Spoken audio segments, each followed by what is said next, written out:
Once upon a time in a West African land called Burkina Faso, where war once roared and barren soil stretched like a desert, people knew only poverty and fear. Young guys, instead of dreams, grabbed guns just to survive. But what if I told you those fighters are now planting crops? Forgotten oil wells are blazing with a $1.1 billion deal, and a whole nation is rising again. This story will make you go, wow! In the next 30 minutes, you'll uncover 3 incredible things. 1, how a shattered country turned war into peace through green fields. 2, practical lessons to revive any community, even in America. 3, a bold dream inspiring the entire world. This story will make you want to stand up and do something big. Ever seen a change that shocked you? Share it in the comments. I'm dying to know. But first, let's step into the place where it all began, where war used to be everything.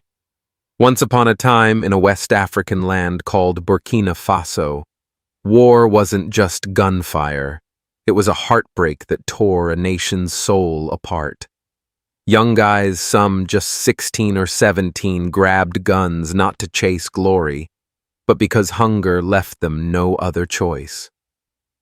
Poverty, no jobs, no future turned places like the Sahel, once quiet villages, into battlegrounds where laws vanished and fear called the shots. What pushed these kids to fight? What pulled them back from the edge? Picture living where rich soil lies useless under brutal droughts up 30% in the last decade, says the UN, turning fields into dusty wastelands. Colonialism left a legacy of inequality with 40% of young people jobless, no schools, no hope. Kofi, a 17-year-old from Bam, a province hit hard by violence, watched his family's crops wither away. No opportunities, no way out. Kofi joined an armed group not for a cause but to survive. In 2022, over 2,000 died in Sahel attacks, and 1.5 million fled their homes per aid reports. It's like American veterans coming home from war feeling lost with nowhere to turn. But in Burkina Faso, it was a fight for survival. Countries like Mali sent in troops thinking it'd fix things, but violence spiked 25%. Why? They ignored the real problem: poverty and despair. Think about Kofi for a moment. He wasn't a villain, just a kid trapped in a corner. Past leaders thought guns could solve it all. They were dead wrong. You can't shoot poverty, can't bomb despair. Here's the lesson. True peace starts when you give people a reason to live, a spark to dream again. So what happens when someone sees light in all that darkness? Ever seen a community claw its way back from the brink? Drop your story in the comments. I'd love to hear it. But right now, let's meet the guy who dared to dream big for a broken nation, coming right up. Then, one day in the storm of war and despair in Burkina Faso, a man stepped forward, not with guns or empty promises, but with a bold vision to rewrite a nation's story. Captain Ibrahimtraoré looked at guys like Kofi, the ones who once held rifles, and saw not enemies, but the untapped future of his country. He said, "Peace doesn't come from bullets. It comes from bread, from purpose, from giving people a shot to rise up." That's what he called bread before bullets. How do you turn fighters and forgotten oil wells into hope? Stick around, you'll be blown away by how he did it. Traoré wasn't like past leaders who borrowed millions from foreign banks, signing deals that left Burkina Faso drowning in debt. The African Union says 60% of aid projects in the Sahel fail because they never reach the people who need them. Traoré rejected that broken path. Instead of crushing Kofi or handing oil profits to foreign companies, he had a daring idea: give fighters land to farm, tap local experts to unlock oil wealth, and build a future with the people's own hands. Picture this as a kid. Traoré watched his cousin join a militia, not out of hate, but hunger. That stuck with him. Years later, he met his cousin again and asked, "If I gave you a chance to start over, would you take it?" That moment shaped his vision. Peace means giving people a reason to drop their guns.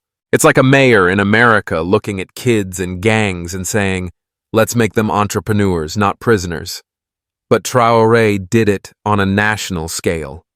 He bet everything on turning fighters into farmers and dusty wells into billions, all to lift his people up. Past leaders messed up by leaning on foreign consultants with plans that didn't fit, leaving countries like Mali stuck in the same old rut. Here's the lesson. Great leaders don't fight people. They fight hopelessness, giving everyone a stake in a brighter tomorrow. Can one person spark a nation's comeback? Ever seen someone dare to do things differently? Share your story in the comments. I'd love to hear it, but right now, let's dive into how Traoré turned that vision into reality with a plan that's grabbing the world's attention. Coming right up. Because of that in Burkina Faso, when guys like Kofi put down their guns, they didn't just walk away from war, they stepped into a revolution, turning barren lands into lifelines.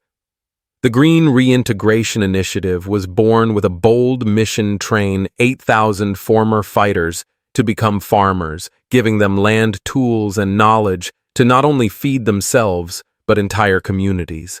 How do you teach someone who only knew how to shoot to grow crops? Stick around, you'll be amazed at how they did it. This program isn't just handing out land and saying, "Good luck."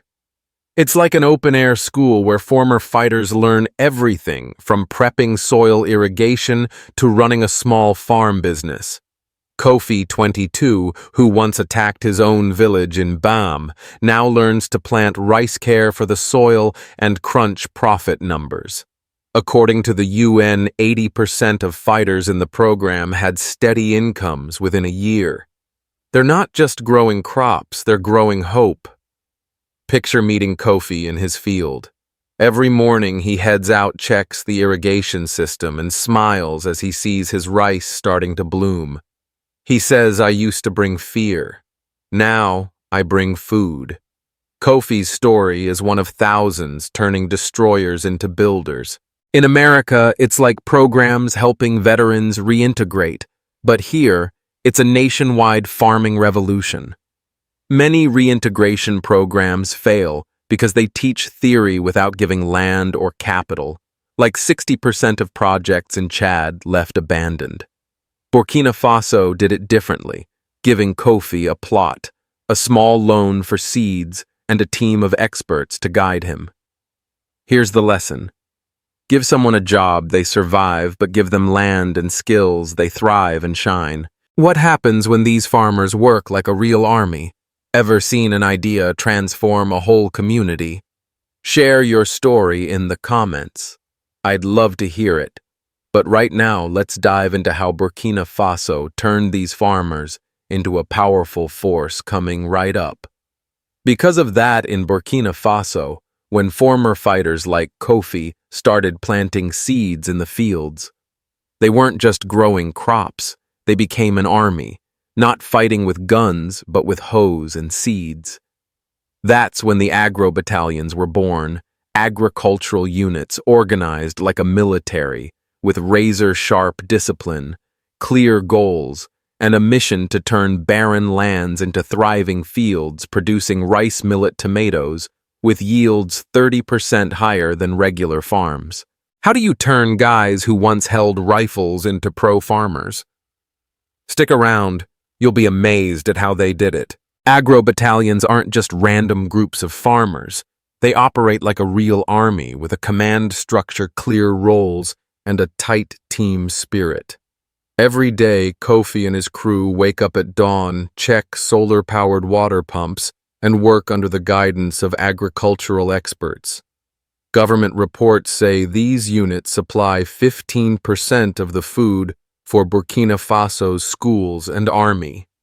They're not just growing crops, they're building a self-sustaining system from field to table. Picture meeting Kofi in an Agro Battalion in Bam. He used to plan ambushes. Now he plans planting schedules, checks, soil health, and beams with pride, seeing his tomatoes flood the market. He says, "I used to destroy. Now I build."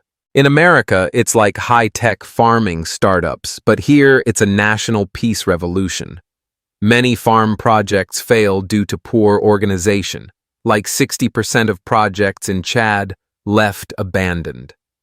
Agro battalions succeed by blending military discipline with cutting-edge science, from solar pumps to drones tracking crops. Here's the lesson. With the right discipline and support, anyone can become an expert no matter their past. What happens when you give these farmers not just land, but pride? Ever seen a team transform a whole community? Share your story in the comments. I'd love to hear it. But right now, let's dive into how Burkina Faso gave guys like Kofi a plot of land and a brand new life coming right up.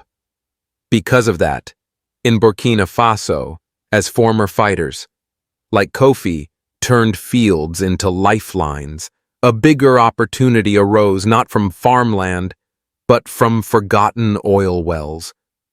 A $1.1 billion oil deal was born, a game changer that shook the world with the sovereign barrel doctrine, ensuring 51% of profits stayed with the people, marking a bold declaration of economic independence for a nation once overlooked.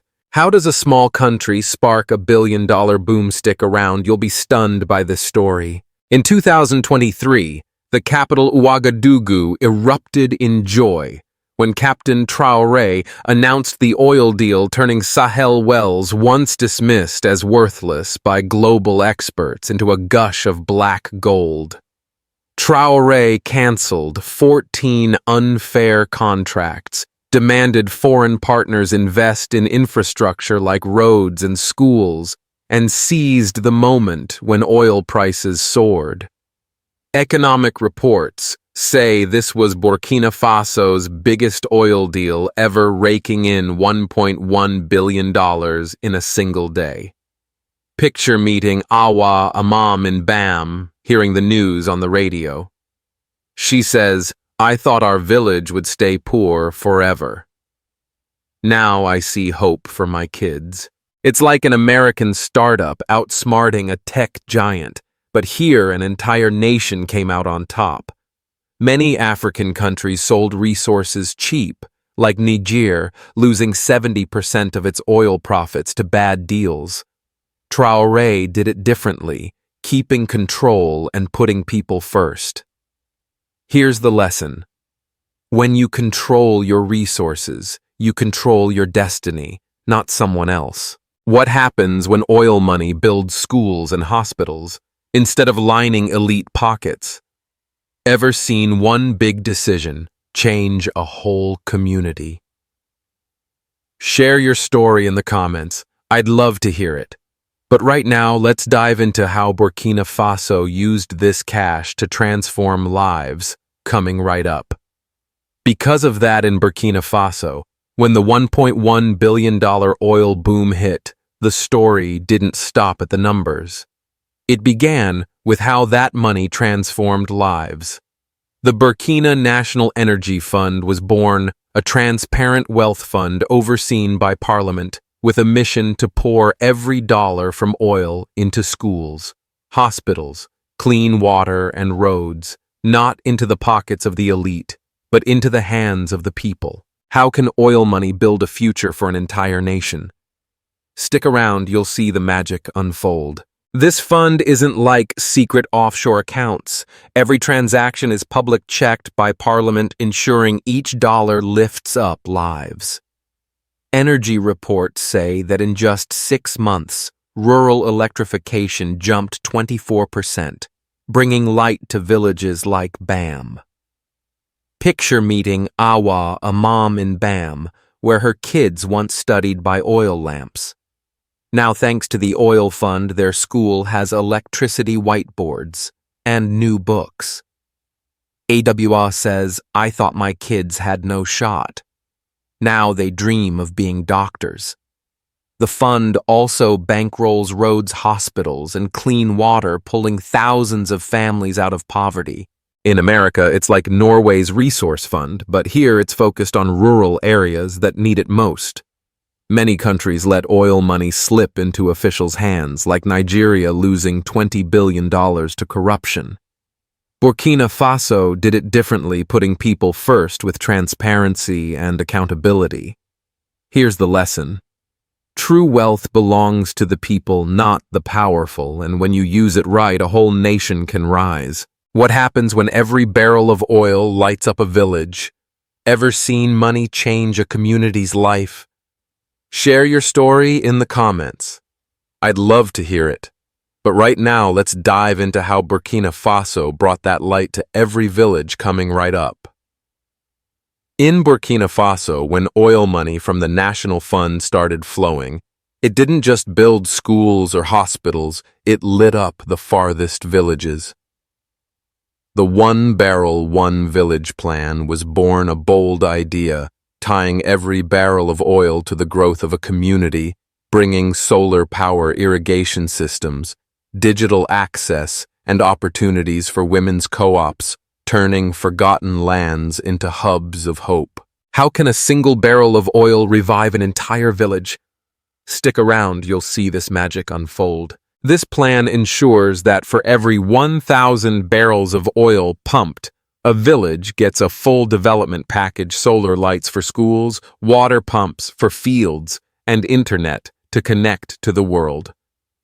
Government reports say it's created 17,000 new jobs and cut food prices 15% in local markets. Picture meeting Awa, a mom in Bam, where she once walked hours for water. Now, thanks to the oil fund, her co-op has irrigation pumps, and she used a micro-loan to start a cashew processing shop. Awa says, "I thought our village had nothing. Now we have light, water, and dreams." In America, it's like urban farming in Detroit, where small gardens revive neighborhoods, but here, it's a nation transforming. Many countries ignore rural areas like Mali, spending 50% of its budget on cities, leaving villages poor. Burkina Faso did it differently, putting rural communities first. Here's the lesson. Empower the smallest communities and the whole nation rises from roots to the top. What happens when even the forgotten get a chance to shine? Ever seen a small community spark big change? Share your story in the comments. I'd love to hear it. But right now, let's dive into how Burkina Faso opened doors for those once locked away. Coming right up. In Burkina Faso, as villages lit up with oil money and farming, another group, those once locked behind bars, got a chance to rebuild their lives. The Prisoners to Farmers program was born, a bold plan, letting inmates cut their sentences by working on state farms, learning agricultural skills, and becoming contributors to their communities, turning them from burdens to sources of pride. How can someone who messed up end up feeding a village? Stick around. You'll see the power of a second chance. This program isn't just about labor to shave off jail time. It's a doorway to a new future. Inmates learn to grow vegetables, care for soil, and manage crops with every month of hard work, cutting 3 months off their sentence. Government reports say 1,500 prisoners joined, and 40% of them didn't re-offend after release. Picture meeting Ama, a 28-year-old inmate in Bam. He thought his life was over in prison, but through the program, he learned to grow tomatoes, raise chickens, and cut 2 years off his sentence. Now he runs a vegetable stall at the local market. Ama says, "I used to be a troublemaker. Now I'm the guy bringing food home. In America, it's like work release programs, but here it's a revolution turning prisoners into farm entrepreneurs.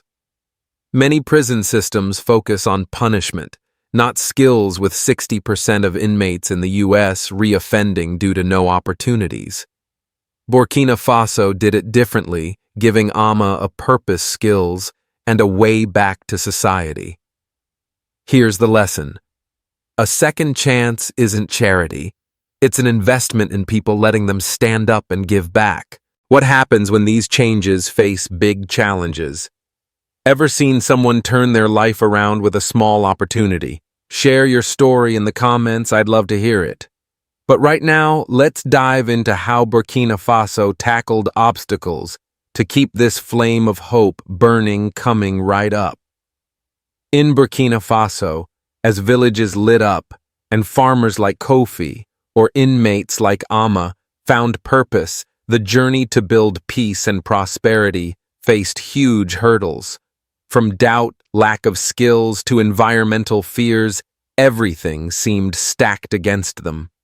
But with grit and creativity, Burkina Faso turned obstacles into opportunities, keeping the flame of hope burning bright.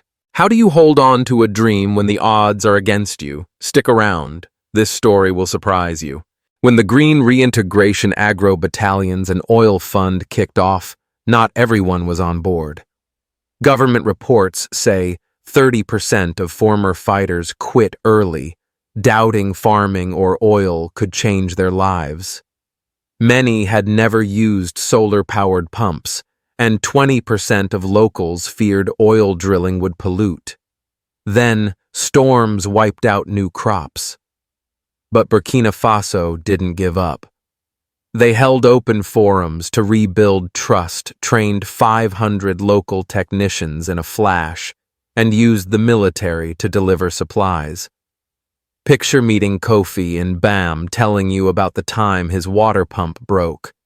He thought it was over, but a local engineer taught him to fix it, and now Kofi's guiding his whole team. It's like an American startup, like Tesla, stumbling at first, but pushing through with grit. Many projects elsewhere, like 70% of irrigation efforts in Niger, failed for lack of follow-through. Burkina Faso did it differently, turning every challenge into a lesson. Here's the lesson. Success doesn't come from dodging problems. It comes from facing them head-on, one step at a time. What happens when these lessons inspire beyond borders? Ever tackled a challenge that seemed impossible? Share your story in the comments. I'd love to hear it, but right now, let's dive into how Burkina Faso inspired the world. Coming right up.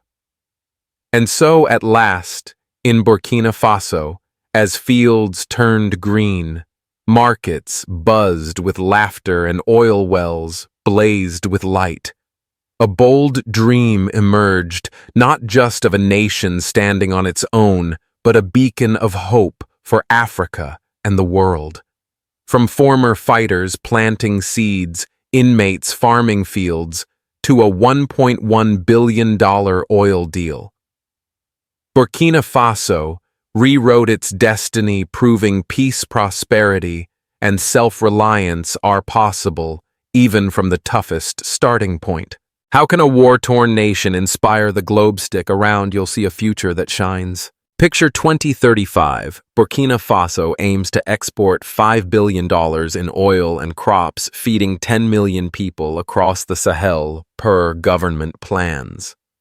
Awa, a mom in Bam, once feared her kids would grow up in war, now leads a cashew co-op, thanks to oil fund loans. She says, "I thought my kids had no future. Now they dream of being engineers. Before 80% of Bam had no electricity. Now 60% of households use solar power per energy reports. It's like Japan's rise after World War II, from ruins to a powerhouse. But here it's an African story of self-reliance, blending farming and oil to build a future." Many countries stall after early wins, like Mali's projects that fizzled out. Burkina Faso did it differently, building trade schools, expanding co-ops, and keeping everything transparent. Here's the lesson. Plant seeds for peace today, not just in the soil, but in people's hearts, and you'll harvest a lasting future. Ever seen a big dream come true? Share your story in the comments. I'd love to hear it. If this inspired you, hit subscribe and ring that bell to catch more epic stories like this, because the next journey will keep you hooked, starting right now.